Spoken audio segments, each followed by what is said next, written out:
in the sense that it is not a common pathology to see an ulcer over a healed area. So before that, let us go to the history of this patient. This patient had an accident when he was 12 years of age, and there was fracture of the lower limbs, tibia and fibula both, and he was operated in this medical college, and then the wound healed. But after some time he started growing in the height, and it was unable to meet the healing process, was not complete, and finally what happened is he had deformity of the limb. This was mismatch between the growth of the bone and his height as he was growing at that age. So but he is still able to walk with the deformity of the limb. The only recent thing which happened in this patient was, this is around 40 years old.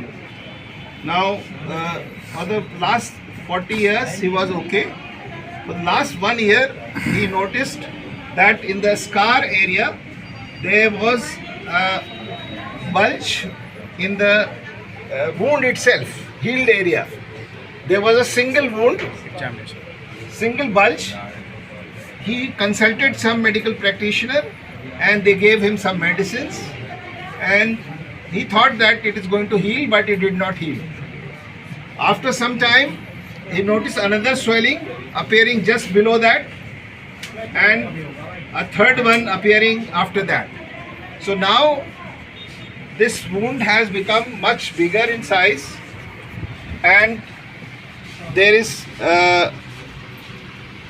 blackening of the tissues in the surrounding area. The main pathology is there is an ulcer, and this is a fungating ulcer. So this fungating ulcer is, initially there was one fungating ulcer, there are multiple fungating ulcers at present. In spite of the medications, antibiotics and different modalities of treatment, this ulcer is increasing in size and increasing in number. So because of that he has come to us. So now once he has come to us, we have to find out what is this ulcer and how are we going to treat it. So on inspection, if you can see, the lower limb is deformed, and just at the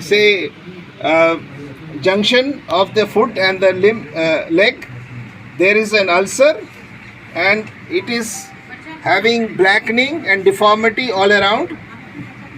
It is more on the lateral side, and the ulcer is on the medial aspect, and it is about 4 centimeters transversely and 6 centimeters vertically, and the edges are not well defined. The floor of the ulcer is having multiple elevated lesions. Some are having bleeding points, and there is some application of some medication over the ulcer. Now give me the gloves.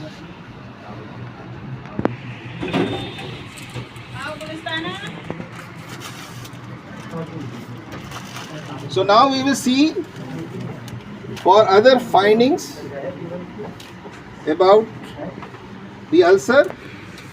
Any discharge is there or not, tender or non-tender. Now this ulcer is non-tender, as the patient is not having any pain.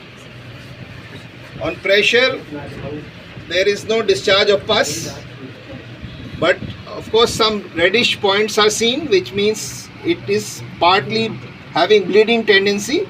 You can see some blood coming out on pressure, so it is a bleeding ulcer. Plus there is some mobility of the ulcer on the superficial surface. Deeply it is fixed to the base, and there is no pus discharge. So it doesn't appear to be a pyogenic ulcer, and it is fixed to the deeper structures or the base. and there is mild tenderness on the lateral aspect. ये पहले भी दर्द था आपको यहाँ पे या नहीं था? तो नहीं पर ये दुखता है ये अच्छा. So he is having some pain in the bones, but on the ulcer there is no pain. So now this appears to be a non-healing ulcer. First of all, the ulcers are two types. One is a healing ulcer and a non-healing ulcer. So what are the features of a non-healing ulcer?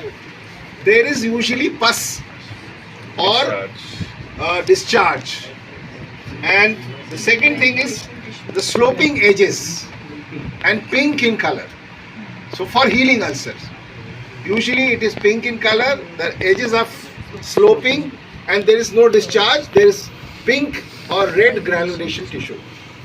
So here in the base there is multiple ulcerated lesions and there is no edge, and it is firm in consistency and it is fixed to the deeper structures. So, and it is increasing in number, so which indicates it is a non-healing type of ulcer. Now, whether it is a benign ulcer or a malignant ulcer. So in benign ulcers, usually there will be one and smooth outline, no irregularity, and it will be firm in consistency. Whereas in malignant ulcers, especially, you will have a fungating lesion which is cauliflower in shape, irregular, and maybe firm to hard, and it will be fixed. So in this case, it is fixed to the base, it is having cauliflower appearance, and it is increasing in number, and there is tendency to bleed. So all these points favor the possibility of a malignant ulcer. But it is not so simple. Just by inspection and palpation, we cannot confirm. We have to see what is the state of the bone on which this ulcer is situated. Then we have to see by the tissue biopsy what is the type of lesion, because final decision regarding the management will be decided by a histopathological examination. So now this is the patient. Where is the X-ray? There was X-ray. Because sometimes osteomyelitis can also cause a lesion like this if it is situated on the bone and there is definite history of trauma to this patient. So we'd like to see for any change.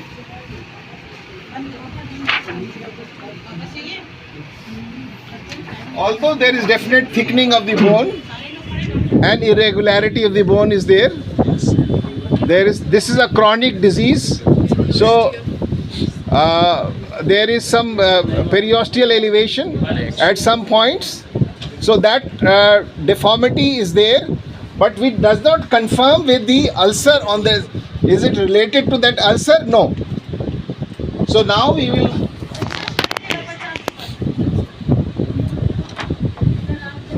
in this case, it appears to be in the almost in the same area. The changes in the bone correspond to the area where the lesion is. So it may be one of the complications related to the bone becoming osteomyelitic.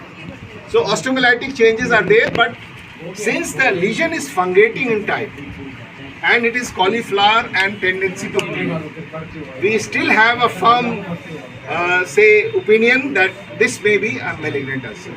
So just by going by radiological investigation is not enough.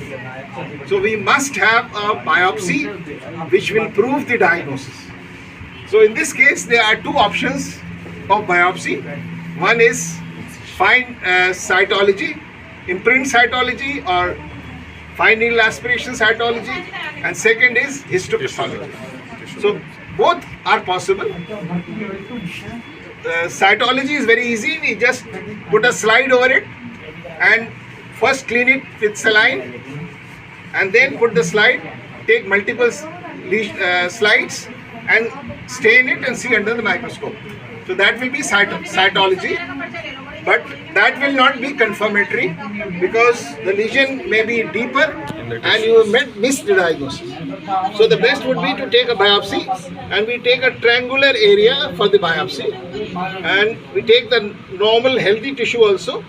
So maybe this area would be better. So we can take a triangular biopsy which will include the normal healthy tissue. Of course, everything is not healthy, but it is better than the lower one. And then we send this for histopathological examination. If it comes to a benign lesion, and it will tell us whether it is related to osteomyelitis or it is some infective pathology, that needs only antibiotic therapy and maybe some debridement. But if it turns out to be malignant, then of course the decision has to be taken whether it needs a wide excision or bone excision.